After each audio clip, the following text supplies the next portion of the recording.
चलिए बच्चों, स्टार्ट करने जा रहे हैं हम करंट इलेक्ट्रिसिटी। बहुत ही इंटरेस्टिंग सा टॉपिक है। आपका काफ़ी लेंदी चैप्टर है। क्लास 12 आईआईटी जेई नीट के लिए बहुत इंपॉर्टेंट टॉपिक है ये। बहुत आपका हैवी पोर्शन पूछते हैं इसमें, IIT JEE even class board 12th में आपके लिए। तो बहुत ही इंटरेस्टिंग बना के जा रहे हैं आपके लिए। हम पूरी सीरीज चलाएंगे करंट इलेक्ट्रिसिटी की, तो बिल्कुल आपको हम बेसिक से पढ़ाएंगे और बिल्कुल आपको जीरो से लेकर हीरो लेवल तक लेके चलेंगे। इसके बाद आप सारे करंट इलेक्ट्रिसिटी के सारे क्वेश्चन और सारे डेरिवेशन चाहे जितने भी न्यूमेरिकल्स आप सब फोड़ देंगे। तो चलिए स्टार्ट करते हैं। ये बच्चों, आपका करंट इलेक्ट्रिसिटी जो चैप्टर है वो आपके 3 चैप्टर में सब डिवाइडेड है। पहला है आपका इलेक्ट्रिक करंट एंड रेजिस्टेंस, पहले हम इसकी सीरीज पढ़ेंगे। सेकंड हम पढ़ेंगे किरचॉफ लॉ। थर्ड हम पढ़ेंगे इसमें heating effect of electric current. तो इस हमने एक एक करके हम आपके लिए सभी सीरीज लेके आएंगे। तो स्टार्ट करते हैं आज पहले चैप्टर से, electric current and its resistance. जो बच्चों पहले डेफिनेशन पे आते हैं। डेफिनेशन बोलती है करंट की। करंट क्या है? कुछ नहीं है बच्चों। करंट करंट है rate of flow of charge per unit time. मतलब कितने कितने टाइम में आपका कितना चार्ज किसी बॉडी में स्टोर हुआ है। सपोज फॉर एग्जांपल, आपके पास दो चंगू मंगू आपके पास दो बच्चे हैं। सपोज एक को मैं दे रहा हूँ आपका चार्ज 3 कूलम, और एक को मैं दे रहा हूँ आपका, इसको भी मैं 3 कूलम दे रहा हूँ। सपोज मैं इसको दे रहा हूँ मैं 5 सेकेंड्स में, और इसको मैं दे रहा हूँ 5 आवर्स में। तो अगर आप यहाँ कंपेयर करें तो इसको देखिए, मैं सेम अमाउंट ऑफ चार्ज मैं इसको दे रहा हूँ 5 सेकंड में, और इसको मैं दे रहा हूँ 5 आवर्स में। तो देखिए, इसको मैं आराम आराम से दे रहा हूँ चार्ज, और इसको मैं बहुत जल्दी चार्ज दे रहा हूँ। तो सपोज, तो इसका मतलब है कि इसको जो करंट लेगा वो मुझे बहुत ज़्यादा मिलेगा। तो इसको जो करंट फील होगा वो बहुत ज़्यादा करंट फील होगा। तो इसी rate of flow of charge per unit time को हम बोलते हैं करंट। तो सोचिए ना, इसको ज़्यादा झेलना पड़ेगा ना, इसके तो सब सब समझ लो, इसके पूरे प्राण आना सब चले जाएंगे इस चार्ज स्टोर करने में। अब जबकि इस वाले बंदे का, जिसको मैं 5 आवर्स में चार्ज प्रोवाइड कर रहा हूँ, तो सोचिए इसको कितना आराम से मिल रहा है। इसके लिए तो बिल्कुल ना के बराबर चार्ज मिल रहा है। तो समझ लो पर सेकंड के हिसाब से इसको कितना चार्ज मिल रहा है, बहुत कम, ना कि बिल्कुल जीरो के बराबर मिल रहा है चार्ज। ठीक है। जबकि इस वाले बंदे की अगर मैं बात करूँ, चंगू की बात करूँ, तो इसको 5 सेकंड में मिल रहा है सेम अमाउंट ऑफ चार्ज। और तो इसका मतलब टाइम इंटरवल आपका बहुत कम है, टाइम इंटरवल बहुत कम है, तो करंट बहुत ज्यादा होगा। तो इसलिए हमने कहा कि आपका करंट है rate of flow of charge per unit time. आपके यूनिट टाइम में, यूनिट सेकंड में आपको किसी भी बॉडी को कितना चार्ज स्टोर हो रहा है या कितना चार्ज मिल रहा है, उसको हम बोलते हैं current. This is the definition of current. जो हम करंट को यहाँ पे दो तरीके से डिफाइन करते हैं। एक होता है आपका एवरेज करंट, एक हम बात करते हैं एवरेज करंट की, और दूसरी जो हम बात करते हैं वो होता है आपका इंस्टेंटेनियस करंट। Instantaneous current. तो बच्चों, दोनों में अंतर क्या है? दोनों में अंतर सिर्फ इस बात का है कि आई होता है आपका Q upon T, total charge upon total time taken. Total charge upon total time taken. While जो इंस्टेंटेनियस करंट होता है, ये आई इंस्टेंटेनियस, ये होता है आपका D Q upon D T. अगर यही टाइम इंटरवल बहुत छोटा बहुत छोटा बहुत छोटा हो जाए, अगर यही टाइम इंटरवल आपका अगर बहुत छोटा हो जाए, तो इस केस में हम कहेंगे आपका क्या है, आपका एवरेज करंट ही आपका क्या बन गया, इंस्टेंटेनियस करंट। मैंने आपको ये लिखा है बच्चों, delta Q upon delta T where limits delta T tends to zero. Delta T tends to zero का मतलब ये डेल्टा टाइम जो टी है, ये आपका नियरली इक्वल टू जीरो है, नियरली इक्वल टू जीरो, बहुत छोटा टाइम हो जाए। छोटा टाइम होने का मतलब है कि मतलब जीरो के बिल्कुल करीब हो। जीरो ना हो, जीरो पे तो आपका ये नॉट डिफाइंड हो जाएगा ये केस। जीरो ना हो, जीरो के बहुत करीब, बहुत करीब। अगर हम जीरो के बहुत करीब जाएंगे तो हमारा टाइम इंटरवल बहुत छोटा हो जाएगा। बहुत छोटे इंटरवल पे ऑफ टाइम में हमें कितना चार्ज हमने दिया इस किसी बॉडी को, उसी को हम डिफाइन करेंगे इंस्टेंटेनियस करंट। तो इसका आपका जो फॉर्मूला है वो है D Q upon D T, where dq is the small amount of charge given to body and dt is the small amount of interval in which the charge is given. अब बच्चों बात करते हैं current की unit की। Current की जो unit होती है वो बच्चों होती है कूलम पर सेकंड। इसी कूलम पर सेकंड को हम बोलते हैं ए मतलब है आपका ampere. Coulomb per second is only known as ampere. अब आपको पता है बच्चों, आपने क्लास 11th में भी पढ़ा है कि एम्पियर जो है एक फंडामेंटल यूनिट है, ना कि एक ड्राइव्ड यूनिट है। फंडामेंटल यूनिट्स आपकी 7 यूनिट्स होती है, फंडामेंटल यूनिट जिससे आप बाकी चीज ड्राइव करते हैं, और उनको बोलते हैं फर्दर डिराइव्ड यूनिट। तो ठीक है, तो हम बोलेंगे कि अगर आपसे कोई पूछे कि करंट की यूनिट बताओ, तो हम बोलेंगे करंट की यूनिट है आपकी ampere. This is a fundamental unit, या हम बोल सकते हैं कूलम पर सेकंड। बच्चों हम बात करते हैं इसकी क्वांटिटी की। आपका जो करंट है वो आपका स्केलर है या वेक्टर है? तो हम कहेंगे कि इस करंट जो है आपका एक टेंसर क्वांटिटी है। अब टेंसर क्वांटिटी क्या चीज़ है? टेंसर क्वांटिटी वो होती हैं जिनकी डायरेक्शन तो होती है, करंट की डायरेक्शन होती है ना, हाँ, और हम कहेंगे करंट की डायरेक्शन होती है। जिनकी डायरेक्शन तो होती है पर उनका हम वेक्टर सम रूल नहीं करते हैं, हम वो वेक्टर सम रूल को फॉलो नहीं करते हैं। फॉर एग्जाम्पल, आपको मैं आपको लूँ, सपोज मैंने कहा आपके पास ये दो वायर हैं, इस पे आपका 2-3 एम्पियर करंट फ्लो हो रहा है, इसमें आपका 2 एम्पियर करंट फ्लो हो रहा है सपोज, और ये आपका नेट जो जा रहा है 5 एम्पियर का करंट जाएगा, 3 यहाँ से गया 2 यहाँ से गया। तो अगर हम इसमें वेक्टर सम रूल है, सपोज मैं कह रहा हूँ ये आपके 90 डिग्री है, दोनों क्या है वायर्स आपकी परपेंडिकुलर हैं, तो अगर मैं इसमें वेक्टर रो सम रूल लगा के दिखाऊं आपको, देखिए वेक्टर सम रूल बोलता है जो आपका आई नेट करंट है, सपोज मैं कह रहा हूँ ये आपका I1 करंट है, ये आपका I2 करंट है, और 5 एम्पियर को मैं बोल रहा हूँ आई नेट करंट है। तो अगर आप इसमें वेक्टर सम रूल लगाएं, वेक्टर सम रूल क्या बोलता है, under root of I1 plus I2, I1 का स्क्वायर प्लस I2 का square plus 2 times of I1 I2 cos 90, cos 90 बोलेंगे हम। तो अगर हम इसमें रूल लगाएं तो हम देखें तो आपका मिलेगा, हाँ 3 का स्क्वायर 9, 2 का square 4 plus 2 times of I1 I2, 3 2 just 6 cos 90, cos 90 कितना होता है आपका बच्चों 0, तो उसको हम 0 कह देंगे। तो आई नेट हो गया आपका बच्चों, देखें आई नेट हो जाएगा आपका अंडर रूट 9 प्लस 3, 9 प्लस 4 13, तो आई नेट आया आपका अंडर रूट 13। जबकि अगर हम प्रैक्टिकली देखें जो आपका आई नेट आया वो 5 एम्पेयर आया, तो इसका मतलब हुआ I net is not equal to 5 ampere. जो हमारा जो थ्योरेटिकल आई नेट आया और जो एक्चुअल आई नेट मिला वो इक्वल नहीं मिले, तो इसका मतलब आपका जो करंट है वो आपका वेक्टर सम रूल फॉलो नहीं करता, जिसके कारण हम कहते हैं ये कैसी क्वांटिटी, टेंसर क्वांटिटी है। डायरेक्शन तो है ना, डायरेक्शन है I1 I2 की डायरेक्शन है और रिजल्टेंट की भी डायरेक्शन है, तो इसके अकॉर्डिंग टू डायरेक्शन है, पर ये आपका वेक्टर सम रूल फॉलो नहीं करता, इसलिए हमने एक नई थर्ड क्वांटिटी कहते हैं, इसको हम बोलते हैं tensor quantity. Tensor quantity and scalar quantity या समथिंग सिमिलर, आप सिमिलर ही लेके चलें आपको, वैसे इन दोनों में फर्क है। प्रेशर, प्रेशर भी इवन आपकी टेंसर क्वांटिटी है, ठीक है बच्चों। तो why to know why we say that the current, आपका जो इलेक्ट्रिक करंट है वो एक टेंसर क्वांटिटी, वो इसलिए बच्चों क्योंकि ये आपका वेक्टर सम लॉ को फॉलो नहीं करता। जो उसके बाद हम पढ़ते हैं करंट। करंट आपके दो तरीके के होते हैं, एक तो होता है आपका डीसी, एक होता है आपका एसी। डीसी का मतलब है डायरेक्ट करंट, वेयर एसी का मतलब है ऑल्टरनेटिंग करंट। अब डीसी और एसी में डिफरेंस क्या है? डीसी करंट वो करंट है जिसका या तो मैग्नीट्यूड कांस्टेंट रहे, ऐसा करंट जिसका मैग्नीट्यूड या तो कांस्टेंट रहे या वेरिएबल रहे। अगर वेरिएबल है तो हम बोलेंगे वेरिएबल डीसी है, कांस्टेंट है तो हम बोलेंगे कांस्टेंट डीसी है। लेकिन दोनों में खास बात यह है कि दोनों की डायरेक्शन आपकी दोनों की सेम रहेगी, ये डायरेक्शन कभी भी अपनी चेंज नहीं करते हैं, इनकी डायरेक्शन जो पहले थी वही लास्ट तक इनकी सेम डायरेक्शन रहेगी। वाइल अगर हम ऑल्टरनेटिंग करंट की बात करें तो ये ऐसे करंट हैं जो आपके चेंज करते हैं अपनी डायरेक्शन, साथ साथ में अपना मैग्नीट्यूड भी अभी चेंज कर सकते हैं। फॉर एग्जाम्पल जो हमारे घर में जो आपका करंट की जो सप्लाई आती है वो आती है आपकी ऑल्टरनेटिंग करंट, जहाँ पे हमारी जो पावर सप्लाई होती है वो 220 वोल्ट होती है फॉर इंडिया। जबकि आपके डीसी करंट ऐसे करंट होते हैं जिनका आपका मैग्नीट्यूड सेम होता है। जनरली जो हम फिजिक्स लैब में जो हम यूज़ करते हैं वो सब के सब डायरेक्टली जनरली डायरेक्ट करंट होते हैं, तो वहाँ पे इसका बहुत ज़्यादा यूज़ है। तो सिंपली है कि कांस्टेंट या वेरिएबल मैग्नीट्यूड वाले करंट जिनकी डायरेक्शन का रहे सेम रहे वो कहलाते हैं आपकी डायरेक्ट करंट। जबकि ऑल्टरनेटिंग करंट वो होते हैं जो आपके समय के साथ साथ अपना मैग्नीट्यूड या अपनी डायरेक्शन क्या करें, चेंज करें।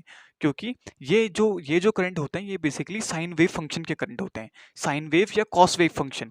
इनके जो करंट की जो ग्राफ होती है ये जनरली आपके साइन वेव होते हैं। इसको हम पढ़ेंगे अगले आपके चैप्टर्स में। ऑल्टरनेटिंग करंट में पढ़ेंगे, इलेक्ट्रोमैग्नेटिक इंडक्शन का आपका पार्ट है ऑल्टरनेटिंग करंट, उसमें हमने पूरा ये एंटायर टॉपिक पढ़ेंगे। लेकिन जो भी हम अभी करंट इलेक्ट्रिसिटी में पढ़ेंगे वो हम पढ़ेंगे according to the direct current, जिनका मैग्नीट्यूड तो सेम है और साथ साथ में डायरेक्शन भी क्या है, सेम है। जो मैंने आपके लिए कुछ ग्राफ्स बनाए हैं डीसी करंट और एसी करंट के। एसी करंट देखिए ये आपका कांस्टेंट डीसी है जहाँ पे आपका कांस्टेंट मैग्नीट्यूड से चल रहा है, लेकिन आपका टाइम के साथ साथ आपका कांस्टेंट मैग्नीट्यूड है, लेकिन आपकी डायरेक्शन चेंज नहीं हो रही है, आपके सेम डायरेक्शन में चल रहा है, तो इसको हम बोलेंगे आपका कांस्टेंट डीसी। जबकि ये देखिए इसमें आपका मैग्नीट्यूड आपका वेरी कर रहा है लेकिन डायरेक्शन आपकी अभी भी सेम है, तो हम इसको बोलेंगे ये आपका वेरिएबल डीसी का डायग्राम है या वेरिएबल डीसी का ग्राफ है। सेकंड हम अगर बात करें ऑल्टरनेटिंग करंट की, ऑल्टरनेटिंग करंट देखिए ये जो आपका मैंने बताया आपको साइन फंक्शन के ग्राफ होते हैं। साइन का जो फंक्शन होता है वो ऐसे सांप वाला होता है, सांप वाला function is known as the sine function. ठीक है, तो इसमें देखें आप देखें इस पॉइंट के बाद सडनली अभी तक का ग्राफ आपका अबव द एक्स एक्सिस था, इस पॉइंट के बाद सडनली ये बिलो द एक्स एक्सिस आ गया। इसका मतलब है इसने अपनी डायरेक्शन चेंज कर ली, यानी पोलैरिटी आपकी रिवर्स कर ली। हम यहाँ पे बात करते हैं पोलैरिटी में की, करंट में हम बात करते हैं पोलैरिटी की। तो आपके देखिए आपका ग्राफ जो है नीचे को आ गया। वहीं सिमिलरली दिस इज दी और cos function graph, cos function graph भी आपके शो करते हैं ऑल्टरनेटिंग करंट। देखिए ये जो आपका करंट है बस इसमें ये अंतर है कि आपकी जो कॉस फंक्शन में ग्राफ होते हैं वो आपके इनिशियली किसी वैल्यू से स्टार्ट होते हैं, इनिशियल आपका जीरो से स्टार्ट नहीं होते हैं, आपके इनिशियली किसी कोई वैल्यू लेके खड़े रहते हैं, मतलब इस पॉइंट में आपका करंट जीरो नहीं होता है, मैक्सिमम करंट से स्टार्ट होते हैं और फिर आपके ऐसे चलते हैं। अब यहाँ पे इस पॉइंट के बाद अगर आप देखें तो आपकी पोलैरिटी क्या हो गई है, आपकी रिवर्स हो गई है और साथ साथ में आपका मैग्नीट्यूड भी आपका बदल रहा है।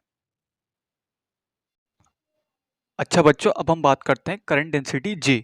करंट डेंसिटी का मतलब है आपका कितना करंट आपकी unit area of cross section से पास हुआ। सपोज मैंने कहा आपके पास ये कोई कंडक्टर है, इसको मैंने किसी बैटरी से या सप्लाई से आपका कनेक्ट कर दिया। अगर इस सप्लाई को कनेक्ट कर दिया तो सपोज इसमें जो करंट बहेगा, सपोज मैं कह रहा हूँ आई। तो सपोज अगर हम कोई भी एक यूनिट क्रॉस सेक्शनल एरिया मान लें, सपोज ये हमने एक क्रॉस सेक्शनल एरिया ए मान लिया, इसमें से कितना करंट आपका पास हुआ उसी को हम बोलते हैं करंट डेंसिटी जे। तो हम इसको बोलते हैं जे होता है आपका I upon A, current passing per unit area, current passing per unit area, या हम बोल सकते हैं unit area of cross section से कितना आपका कंडक्टर का करंट पास हुआ। ठीक है बच्चों, तो this is the direction of current and कितना करंट आपका पास हुआ पर यूनिट एरिया या per unit cross section of the conductor is known as current density J. ये आपकी एक वेक्टर क्वांटिटी है, this is a quantity vector which is vector, this is a vector quantity. ठीक है, and इसकी जो direction होती है, तो वेक्टर क्वांटिटी डायरेक्शन होगी, तो इसकी जो हम डायरेक्शन मानते हैं बच्चों वो is the along the direction of current I, is along the direction of current I. Hope so आपको करंट डेंसिटी आई समझ में आया होगा बच्चों। अच्छा, दूसरी बात ये है कि अगर हम कह रहे हैं flow of current, flow of current का मतलब क्या है? फ्लो ऑफ करंट का मतलब एक्चुअल में मतलब होता है फ्लो ऑफ इलेक्ट्रॉन्स। इलेक्ट्रॉन क्या करते हैं, अपने मेन पोजीशन पे वाइब्रेट करते हैं, इस वाइब्रेशन के कारण वो एक क्या होता है, एक सिंगल लाइन में अलाइंड हो जाते हैं। जैसे अगर आप स्विच ऑन करते हैं और आपकी बैटरी अगर सप्लाई अगर आप देते हैं किसी कंडक्टर को, सारे के सारे आपके इलेक्ट्रॉन्स क्या होते हैं, एक डायरेक्शन में अलाइन हो जाते हैं। अलाइन होने के कारण तो अगर हम बोलते हैं कि करंट की डायरेक्शन आपकी इस डायरेक्शन में है, तो आपके इलेक्ट्रॉन जो ड्रिफ्ट करते हैं वो अपोजिट डायरेक्शन में करते हैं। तो इलेक्ट्रॉन की डायरेक्शन एंड करंट की डायरेक्शन हम हमेशा अपोजिट लेते हैं। हम क्या मानते हैं कि current is always opposite in the direction of electrons. अगली हम बात करते हैं बच्चों थर्मल स्पीड की। थर्मल स्पीड क्या है? सपोज आपके पास कोई कंडक्टर है, कंडक्टर के अंदर इलेक्ट्रॉन्स हैं, तो इलेक्ट्रॉन्स क्या करते हैं, वाइब्रेट करते हैं अपनी पोजीशन पे, रेंडमली इधर उधर वाइब्रेट करते हैं, क्योंकि यही फ्री होते हैं। पूरे लैटिस में आपके एटम तो फिक्स रहते हैं, लेकिन जो आपके फ्री होते हैं वो होते हैं आपके इलेक्ट्रॉन्स। तो इलेक्ट्रॉन्स क्या करते हैं, अपने लैटिस में फ्री इलेक्ट्रॉन्स की तरह मूव करते हैं, और यही speed due to a temperature, किसी फिक्स टेम्परेचर में अगर आपका कंडक्टर रखा हुआ है, अगर वो स्पीड रेंडमली मूव कर रहे हैं इधर उधर, तो हम बोलते हैं ये उसकी थर्मल स्पीड है। तो अगर हम इसकी डेफिनेशन पे चले तो डेफिनेशन ये बोलती है कि speed of electron by temperature of a body, किसी भी बॉडी के टेम्परेचर के कारण जो आपके इलेक्ट्रॉन पे स्पीड आई, इसी को हम बोलते हैं थर्मल स्पीड। अगर आप क्या करें, अगर आप किसी कंडक्टर को अगर आप हीट प्रोवाइड करें, हीटिंग इफेक्ट आपने सुना होगा ना, अगर आप हीट करें तो हीट, अगर आप उसको हीट दे रहे हैं, heat in the form of energy, तो एनर्जी जो होगी वो आपकी यूज होगी in the form of kinetic energy. Kinetic energy का मतलब है आपकी इलेक्ट्रॉन को स्पीड मिलेगी और वो रेंडमली इधर उधर ज़्यादा मूव करेंगे, इसी मूवमेंट को हम बोलते हैं थर्मल स्पीड। तो ड्यू टू टेम्परेचर जो आपकी स्पीड आई किसी कंडक्टर में, उसको हम बोलते हैं थर्मल स्पीड। तो इसका डेफिनेशन है speed of electron by temperature of a body, और इसका जो ऑर्डर होता है 10 टू द पावर 4 से 10 to the power 7 metre per second. तो देखिए कितना हाई ऑर्डर है, 10 टू द पावर 4 से 10 to the power 7 metre per second, इतने हाईली आपके आपके मूव करते हैं इलेक्ट्रॉन्स। सेकंड, अगर हम बात करते हैं रिलैक्सेशन टाइम टाउ टाउ की, इसको हम डिनोट करते हैं टाउ, रिलैक्सेशन टाइम। तो वाइल दी मूवमिंग, अगर जो आपके जो फ्री इलेक्ट्रॉन्स होते हैं ये फ्री होते हैं, तो अगर ये मूव करते हैं तो ये टकराते हैं एक दूसरे से, कोलिजन्स करते हैं आपस में भी, विद द लैटिस और विद द एटम से क्या करते हैं आपके कोलाइड करते हैं। तो कोलिजन के बिटवीन, सपोज आपके पास दो एटम, दो इलेक्ट्रॉन है, दो इलेक्ट्रॉन आपस में कोलाइड करने के बाद फिर जो ये आपस में एक दूसरे के साथ जो कोलाइड करने के बाद जो अलग हुए, तो उसमें जो टाइम लगा उसको हम बोलते हैं रिलैक्सेशन टाइम। दोबारा रिलैक्स होने में जो टाइम लगा दो इलेक्ट्रॉन्स को, उसको हम बोलते हैं रिलैक्सेशन टाइम। तो time interval between two successive collisions of electrons is known age relaxation time. Collision के बाद जो टाइम लगा आफ्टर कोलिजन ड्यू टू आपके दोबारा अपनी स्टेट में आने के लिए, उसको हम बोलते हैं रिलैक्सेशन टाइम। या दो लगातार कोलिजन के बीच में जो टाइम लगा, जो दो इलेक्ट्रॉन अगर आपस में एक दूसरे से, फिर एक इलेक्ट्रॉन, सपोज दो इलेक्ट्रॉन आपस में एक दूसरे कोलाइड करे, दूसरा इलेक्ट्रॉन फिर तीसरे से करा, तो तीसरे से जाने के बीच में जो आपका टाइम इंटरवल था उसी को हम बोलते हैं रिलैक्सेशन टाइम। तो बच्चों अगला हम बात करते हैं आपके ड्रिफ्ट वेलोसिटी पे। ड्रिफ्ट वेलोसिटी क्या है? ड्रिफ्ट वेलोसिटी कुछ नहीं है, आपकी एक स्पीड है। अगर आप किसी कंडक्टर को किसी सप्लाई के साथ जोड़ रहे हैं, अगर आप किसी कंडक्टर को किसी सप्लाई के साथ जोड़ रहे हैं, तो इसका मतलब है आप उस कंडक्टर को एक इलेक्ट्रिक फील्ड प्रोवाइड कर रहे हैं। आप उस कंडक्टर को एक ऐसे मीडियम में रख रहे हैं जिसमें क्या है, आपका इलेक्ट्रिक फील्ड है। अगर इलेक्ट्रिक फील्ड अगर आपके किसी कंडक्टर को मिल रहा है, तो उसमें मूव होने वाले जितने भी इलेक्ट्रॉन्स जो कि पहले आपके थर्मल स्पीड से मूव कर रहे थे, मैंने आपको बताया था इससे पहले थर्मल स्पीड क्या है, रेंडमली जो भी आपके इलेक्ट्रॉन्स बिफोर सप्लाई जोड़ने से पहले जो भी आपके रेंडमली किसी टेम्परेचर पे जो आपके इलेक्ट्रॉन मूव कर रहे हैं, उसको हम बोलते थे थर्मल स्पीड। लेकिन अब आपने सप्लाई कनेक्ट कर दी, सप्लाई कनेक्ट करने का मतलब है आपने उस कंडक्टर को इलेक्ट्रिक फील्ड दिया है। इलेक्ट्रिक फील्ड दिया है तो इलेक्ट्रिक फील्ड क्या कराएगा, उसमें एक फोर्स लगवाएंगे, उन इलेक्ट्रॉन्स पे एक फोर्स अप्लाई करवाता है, जो कि होता है F equal to minus times of QE, where E is the electric field and Q is the charge on electron। तो Q is the charge on electron, E is the electric field। तो इसके कारण जो आपके electrons aligned हुए in straight direction and they move in the same velocity, that is known as drift velocity. इन सबका जो एवरेज होता है एक वेलोसिटी का, इसको हम बोलते हैं ड्रिफ्ट वेलोसिटी।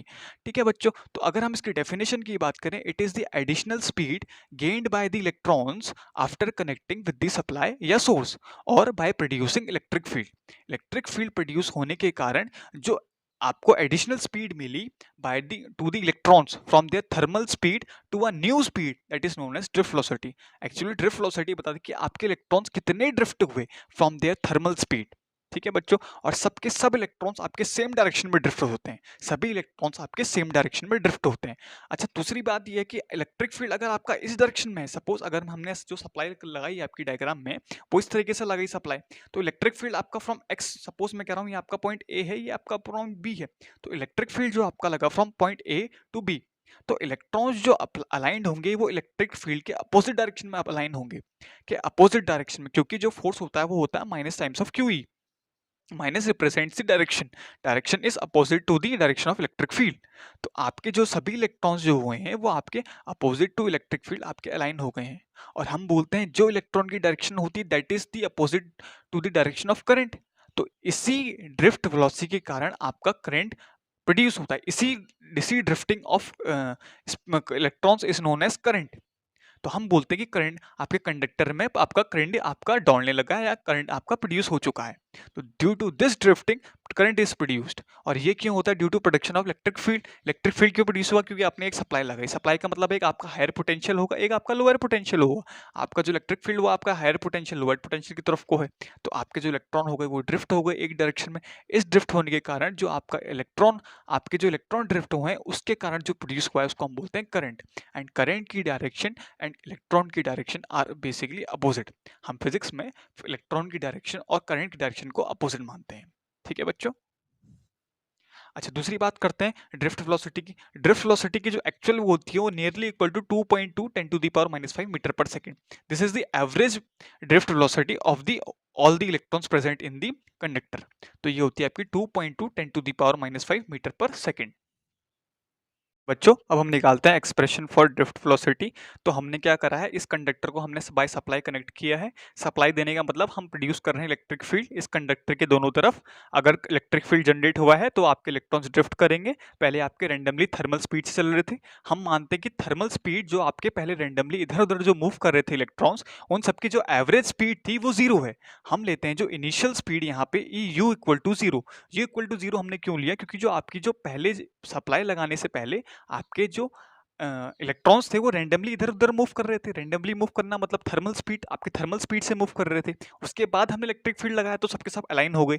तो जो रैंडम मूवमेंट था वो एक दूसरे को कैंसिल कर, सबका जो हम वेक्टर सम लेते हैं वो इक्वल टू जीरो लेते हैं। तो हम कहते हैं यू एवरेज फॉर आपके thermal speed equal to zero. हम बोलते हैं आपकी इनिशियल स्पीड आपकी जीरो थी और फाइनल स्पीड जो है आपके इलेक्ट्रॉन्स की वो हम कहते हैं VD, where VD is the drift velocity. तो ठीक है बच्चों, करते हैं हम इसको। तो हमने अभी आपको बताया जो आपकी जो ड्रिफ्ट वेलोसिटी है वो ड्यू टू इलेक्ट्रिक फील्ड होती है, और इलेक्ट्रिक फील्ड आपको क्या करता है? फोर्स लगाता है इलेक्ट्रॉन्स पे। तो फोर्स जो लगाया इलेक्ट्रिक फील्ड ने F इक्वल टू होगा आपका minus E times of E, where E is the charge on electron and E is the applied electric field. E is the charge on electron and E is the applied electric field। Negative का मतलब मैंने आपको बताया बच्चों, negative का मतलब है the direction of electric field and drift force is opposite. ठीक है, तो हम इसको पहले इक्वेशन मान लेते हैं। लेकिन हमने पढ़ा है by Newton second law. Newton साहब बोलते हैं F इक्वल टू तो मास इंटू एक्सेलरेशन होता है, मास इंटू एक्सेलरेशन। ये आपकी सेकंड इक्वेशन है, ये आपका न्यूटन्स ने बोला, न्यूटन्स लॉ, न्यूटन का सेकंड नियम है ना, force equal to mass into acceleration. तो अगर हम दोनों इक्वेशन को कंपेयर करें तो हमें यहाँ से मिलेगा mass into acceleration equal to minus E times of E. ठीक है, तो अगर हम यहाँ से एक्सेलरेशन निकालें बच्चों, तो हमारा एक्सेलरेशन निकल के आएगा acceleration equal to minus E E upon M, where m is the mass of electron, mass of single electron, m is the mass of single electron, mass of single electron। तो अगर हम देखें तो हमारे पास acceleration आया, तो हम अगर इसमें इक्वेशन ऑफ मोशन अप्लाई करें ड्रिफ्ट वेलोसिटी निकालने के लिए, अगर हम इसमें इक्वेशन ऑफ मोशन अप्लाई करें v equal to U plus A T, b equal to U plus A T. U हमें पता है, यू होती है आपकी initial speed, initial speed is the thermal speed, thermal speed में आपके इलेक्ट्रॉन्स रैंडमली इधर उधर मूव करे, तो हमने बोला कि जो आपका नेट एवरेज स्पीड है वो आपका जीरो है। तो यू की बात करें तो यू हम एवरेज की बात करें तो यू एवरेज जो सम आएगा सबका अगर हम एडिशन करें u1 plus u2 plus u3 up to un divide by T, ऐसे तो निकालेंगे हम एवरेज। तो जो एवरेज आया इन सब की वेलोसिटीज का, उसका जो सम है वो जीरो है। तो अगर हम इसकी बात करें तो हम लिखेंगे vd, where vd is the your drift velocity यानी final velocity, and u average is the average thermal speed, a is the acceleration and t is the time, कितना समय इसको लगा। तो u तो हमने बोला आपका u आपका बच्चों जीरो है, एक्सेलरेशन हमने अभी आपका निकाला minus E E over m times of t, और यहाँ पे टी की बात करते हैं हम, T is the relaxation time, T is your relaxation time, और टी को मैंने बताया relaxation time is your tau. Tau का मतलब है दो सक्सेसिव कोलिजन्स के बीच में कितना टाइम इंटरवल लगा, कितना टाइम आपको लगा, उसको हम बोलते हैं रिलैक्सेशन टाइम। तो वो could replace here T with the tau, तो हम यहाँ पे टी ना लिख के हम इसको टाउ कह देते हैं। तो हमारा जो रिलेशन आया ड्रिफ्ट वेलोसिटी का, drift velocity V D equal to minus E E tau over M. So this is your relation for the, this is your final relation for the drift velocity. तो minus e tau over m, negative shows the direction of vd and e are opposite। vd है आपकी drift velocity and e is your electric field, दोनों ही vector quantity हैं। तो इसका मतलब है कि आपकी drift velocity is opposite to the direction of electric field। तो this is your expression for vd in terms of electric field या और in terms of torque। ठीक है बच्चों, होप सो आपको ये समझ में आया हो। तो अगला हम रिलेशन ड्राइव करते हैं between, relation between current and drift velocity I and V D. तो इसके लिए हम स्टार्ट करते हैं। लेट सपोज हम यहाँ पे स्मॉल m को एज्यूम कर लेते हैं, नंबर ऑफ इलेक्ट्रॉन्स, ये है number of electrons per unit volume, पर यूनिट वॉल्यूम। हम किसी कंडक्टर में हम स्मॉल n को डिनोट करते हैं कि आपके कितने इलेक्ट्रॉन्स पर यूनिट वॉल्यूम आपके किसी कंडक्टर में है। ठीक है बच्चों, तो n is the number of electrons per unit volume, यानी n equal to capital N upon v, where n is the number of electrons, v is the volume, n is the number of electrons, v is the volume of the conductor. ठीक है, तो कोई लिखते हैं n is the number of electrons. ठीक है बच्चों, तो स्टार्ट करते हैं। तो अगर हम बात करें टोटल नंबर ऑफ इलेक्ट्रॉन्स की, टोटल नंबर ऑफ इलेक्ट्रॉन्स की अगर हम बात करें बच्चों, तो क्या लिखेंगे हम, capital N equal to n into V, where capital N is the number of total number of electrons, तो and small is the n is the number of electrons per unit volume and v is your volume. तो n equal to हो जाएगा n into capital V। तो यहाँ से अगर आप derive करें तो n equal to small n। अगर हम वॉल्यूम डिफाइन करते हैं, वॉल्यूम कैसे डिफाइन करते हैं, area into length, area of cross section of that conductor into उसकी जो लेंथ है, जो उसकी लंबाई है। तो वॉल्यूम को हम ऐसे लगते हैं या तो एरिया इंटू हाइट, तो हाइट हम कहते हैं यहाँ पे लेंथ है, तो हम वॉल्यूम कह सकते हैं कि वॉल्यूम को हम लिख सकते हैं area into length, area into length, where L is the length of conductor, A is the area of cross section. ठीक है बच्चों, तो ये आप पहली क्वेश्चन आप इसको मान लें। सेकंड हम ले लेते हैं चार्ज ऑन इलेक्ट्रॉन। अगर हम बात करें चार्ज ऑन इलेक्ट्रॉन की, अगर हम किसी इलेक्ट्रॉन में चार्ज की बात करें तो हमें पता है चार्ज ऑन इलेक्ट्रॉन्स बराबर Ne। अगर मैं कह रहा हूं सपोज आपके पास n इलेक्ट्रॉन्स हैं, एक इलेक्ट्रॉन पे आपके पास चार्ज स्मॉल ई है, तो टोटल नंबर ऑफ इलेक्ट्रॉन्स पे आपके पास कितना चार्ज हो जाएगा, n multiplies total number of electrons multiply by एक सिंगल इलेक्ट्रॉन पे चार्ज कितना है। तो हम कहेंगे let Q equal to n times of capital small E, n times of small E, where n is the total number of electrons, E is the charge on single electron.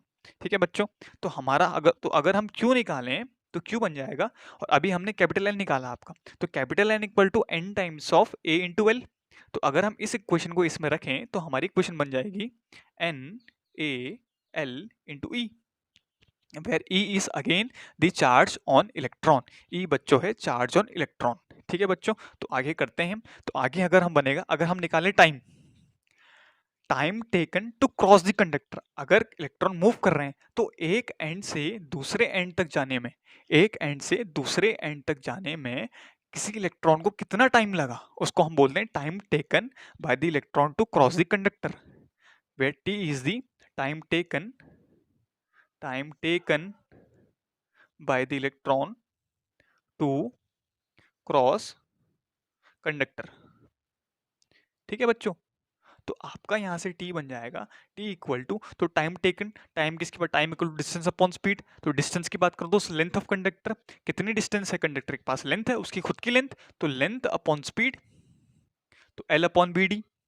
तो हमें पता है, तो और हमें एक क्वेश्चन और पढ़ दी, I equal to Q upon T, from the definition of the current, I equal to Q upon T. तो अगर हम यहाँ से t निकालो, t हो जाएगा आपका बच्चों I upon Q, T would be your I upon Q। तो अगर हम इसको रख दें T की जगह पे I अपॉन Q, तो हमारा, तो हमारी VD हमारा आएगा बच्चों यहाँ से VD equal to L upon T। इस इक्वेशन से अगर हम L निकाल लें, L equal to VD upon T, sorry आपका अगर हम VD निकाल लें तो VD हो जाएगा आपका बच्चों L अपॉन T, तो where L is the length of conductor and T is the time taken by electron to cross the conductor। तो अगर हम यहाँ पे लिखें तो बच्चों ये हमारा बन जाएगा VD, तो एल को आप एज इट इज रहने दीजिए, आपको एल को आप एल ही रहने दीजिए, टी हो जाएगा आपका आई अपॉन क्यू, तो आई नीचे रहेगा, क्यू ऊपर आ जाएगा आपका एल टाइम्स ऑफ क्यू। तो अभी हम अगर हमने निकाला है, हमने क्यू, हमने देखो हमने ये वाली क्वेश्चन हमने निकाला है आपका क्यू, तो क्यू को हम यहाँ पे रख दें, तो क्यू हो जाएगा आपका N A L E, N A L E, where L is the length of conductor, L is E is the charge on electron, single electron, upon I. ठीक है बच्चों, टाइम्स ऑफ क्यू, आपका Q भी तो है, times of Q. तो अगर हम क्यू की डेफिनेशन लिखें तो क्यू क्या लिख सकते हैं बच्चों हम यहाँ से, ये अगर हम बच्चों इसको अगर हम इस इक्वेशन में रखें तो हमारा बन जाएगा I equal to Q over L into V D. ठीक है बच्चों, तो अगर हम रखते हैं, स्टार्ट करें रखना आप इसको, तो ये हो जाएगा, Q की वैल्यू हमने निकाली है आपकी, where Q is the total charge on the conductor, VD is the drift velocity of an electron, L is the total length of the conductor. ठीक है बच्चों, अगर हम इसमें रखें तो Q की जगह पे हम रख सकते हैं NaLe, where N is the number of electrons per unit volume, तो NaLe upon into V D upon L, तो एल से एल कैंसिल हो रहा है, तो हमारा आई इक्वल टू आ जाएगा, I equals to N E A V D. तो this is the relation between current and your drift velocity. तो करंट एंड ड्रिफ्ट वेलोसिटी के बीच में आपका बच्चों रिलेशन ये रहा। तो I equal to N A V D, where N is the total number of electrons per unit volume, is the charge on single electrons, A is the area of cross section of the conductor, VD is the drift velocity. तो बच्चों आप screen pause कर लीजिए और ये मेरा derivation आप note कर लीजिए किसी पेन या कॉपी में। ठीक है बच्चों, तो this is your relation expression for drift velocity and current and drift velocity.